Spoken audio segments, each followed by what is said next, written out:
Hey guys, thanks for joining me for another art book review. Today's book is called Watercolor for Beginners, but it's really not true. Once you watch my review, which will only take about 10 minutes, you'll quickly see that this art book is actually for a whole range of levels. I'm going to go through this exercise, which is straight out of this book, at the end of this book review. At the beginning of wanting to paint in watercolor, when I saw this painting, I was intrigued and thought that that's the sort of thing that a beginner watercolor painter can achieve, and it's so not true. Anyways, a little self-portrait of the Willem-Brinks there. So it goes through the normal stuff that most books do, which is about all your materials: paint, palette, paper, brushes. It then goes into painting in your studio versus painting outdoors, a little more on materials. It talks about learn the basics, and it's not about watercolor, it's about drawing. So the information in it is excellent, but really the Willem-Brinks, I believe that you should start to learn to draw first. So this is all about drawing and more about drawing, and then they go into value. That is an excellent exercises. I've got that in quite a few books, to go and make yourself your own value scale. So that's worth doing. They talk about color intensity, atmospheric perspectives, color, quite the usual color theory that's in many books, though this one does add in complementary and analogous colors, which is quite good. Suggests that you make your own color wheel. Excellent exercise to do. But would that particular page help you do that? I don't think so.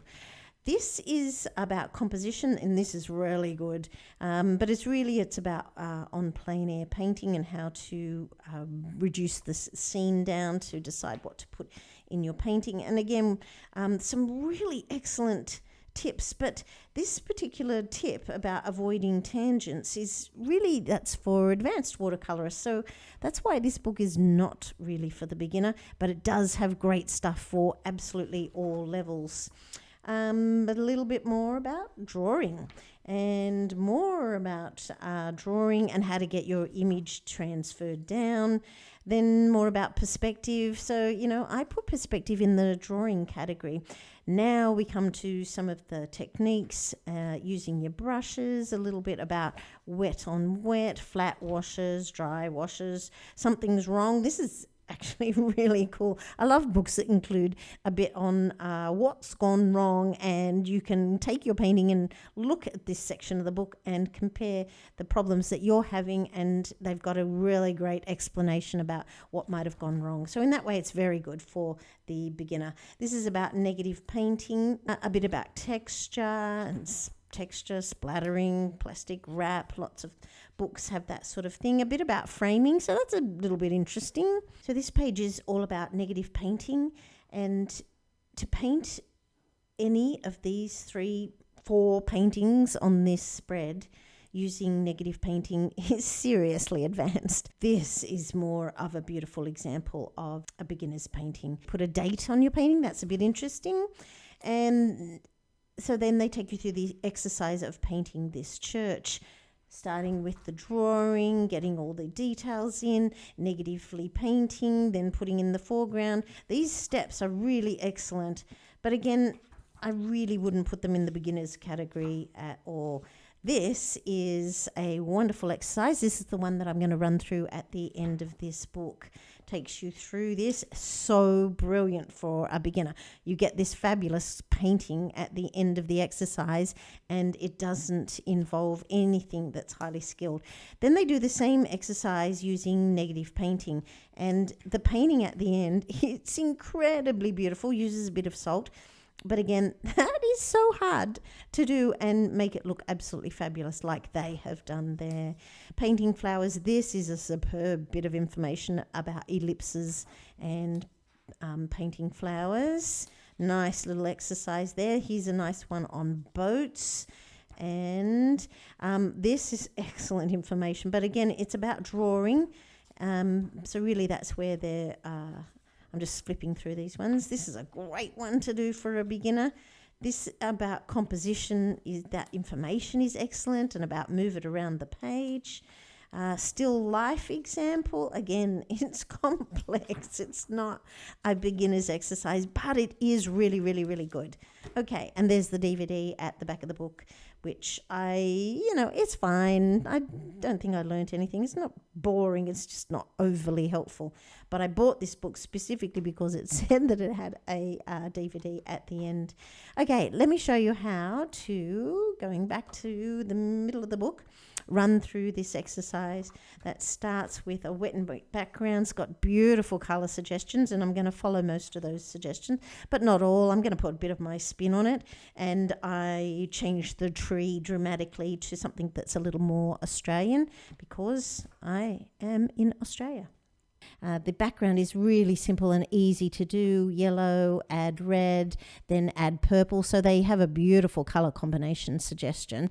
And then you could, if you had this book, follow this actual tree, or you could do what I did and get your own image of a tree and put your own spin onto this exercise. I'm using a really big spray bottle so that I can quickly cover the page. That's just about speed, nothing to do with effects at all, because in fact I get my mop brush and smooth out all that water so that then I don't have any little tiny bits of white paper popping through, and I get this incredibly smooth mix happening.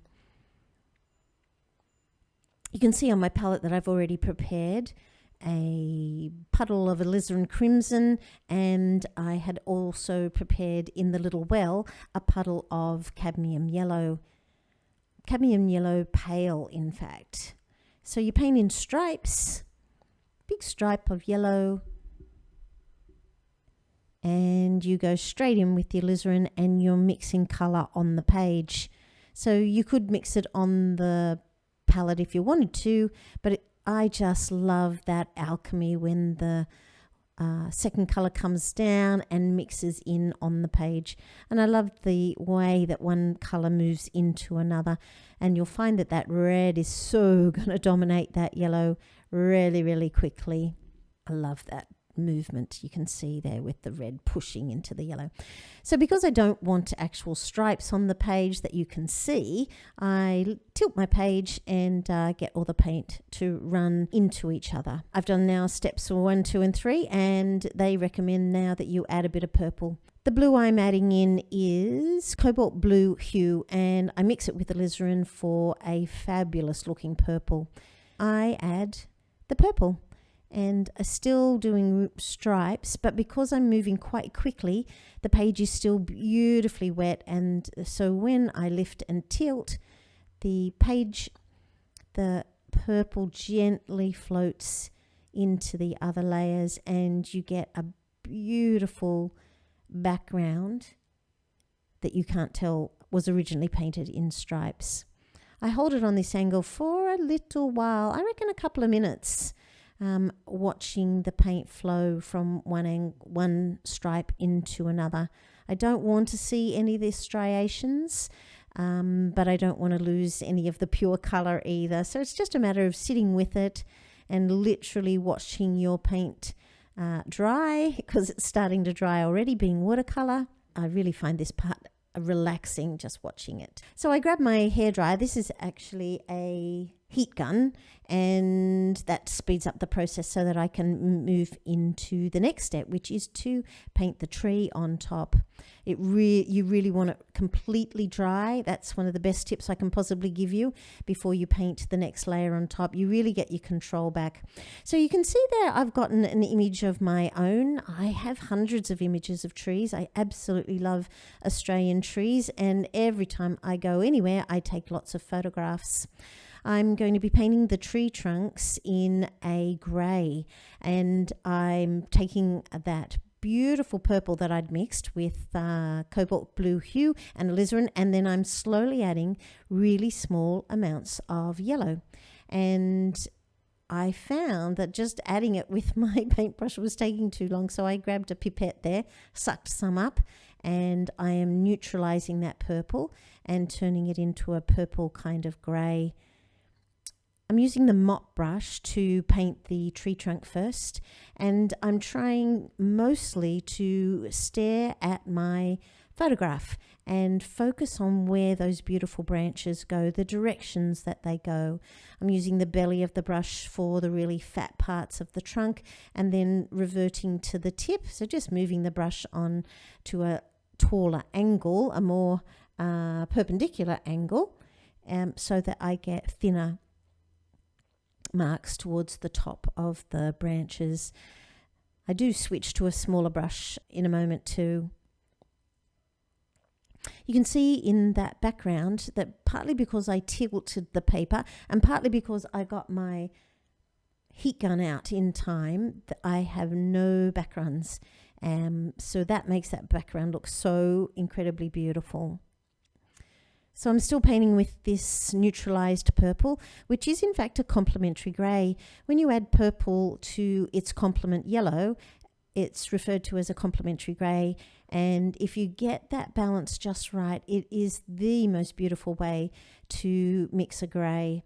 I avoid whipping out tubes of greys that you can buy. There's heaps of different greys you can buy. Davies grey, Payne's grey. I like to mix my own greys. It's one of those wonderful things that you learn through colour theory, is how to mix your own greys. So this painting, I'm just taking my time and painting in quite a relaxed way with the mop brush. You can also see that I'm holding my hand quite a fair way up the handle of the brush, and this means that I have less control, and it means that the marks are a little more natural looking rather than being too contrived. I really enjoy holding the brush up at that angle. So I'm switching there to a quill. It's a smaller brush. It's a bit like a round brush. A quill has a really beautiful point, and that point allows me to get thinner branches, and I'm kind of filling in on some of the bits where I want to expand some of those trunks where I didn't really like how lumpy I'd made the trunk because I was using the mop brush first. The mop brush is definitely a more crude instrument to use. So I was just pointing to the image there to say this is where I'm moving to next, one of the other branches. It's quite an excellent exercise in that you are ignoring perspective. You're not at all concerned with the form of the branch.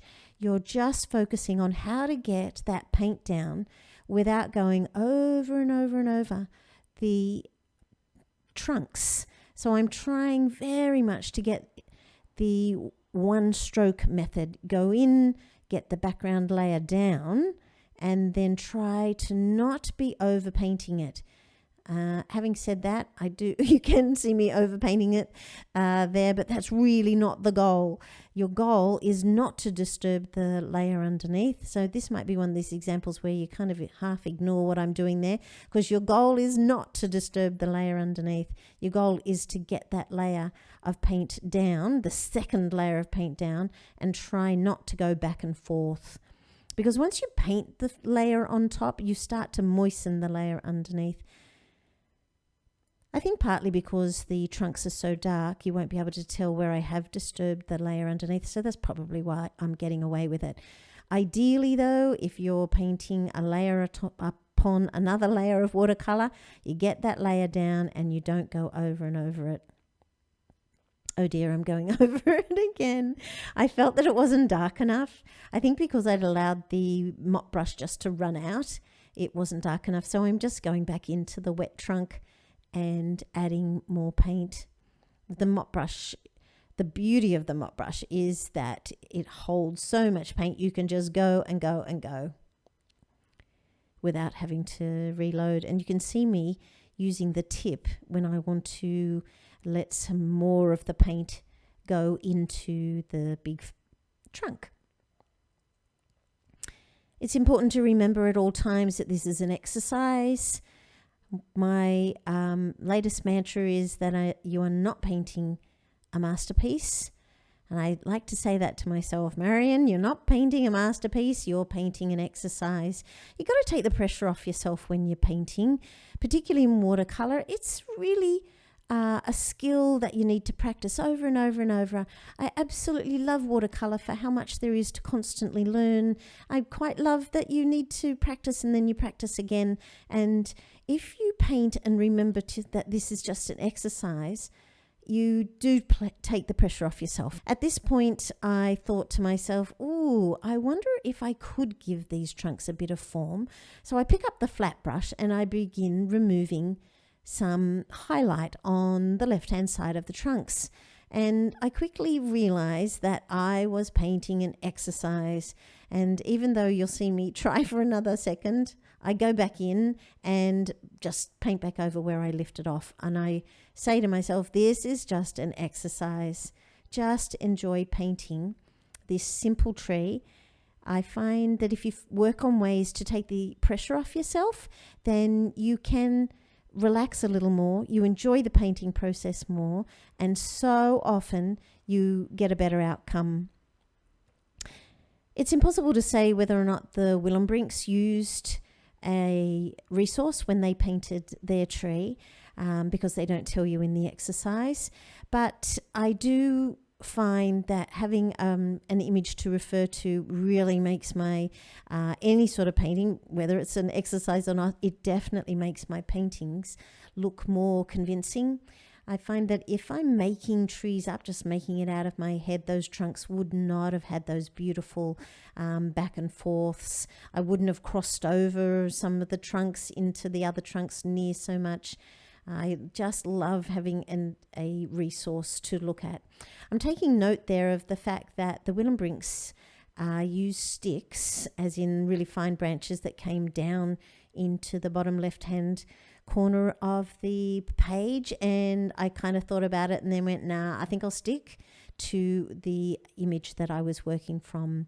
I don't know whether it was a gum tree, a ghost gum. It could have been an Angophora after it's lost all its bark. I'm really not sure, but it doesn't matter. The point is that I was going for something that would look convincing, as though it really was a gum tree. The other thing that I've done to simplify this as an exercise is completely avoid the foliage. And that way painting the trunks and the branches is easier, because I'm not having to think at all about the foliage and what that would look like. There's lots of there's lots of methods to and ways to apply foliage, but I was focusing on the simplicity of the exercise in the Willembrinks book. Here I am taking a moment to go, right, am I finished? It's worth standing back from your image to decide whether or not it's done. And I'm going to say that it's done. And this was just an exercise. Stop, enjoy the process, know that you've done a good job, know that you've spent time practicing your skills, honing your skills. That's a wonderful thing to do on its own as well. So thank you so much for joining me. Please give me a thumbs up if you got anything out of this video, and please join me again. I'll put a link down below to the next exercise that would be really good for you to practice next if you're in the mood, and that is practicing soft edges. See you guys. Thanks. Bye.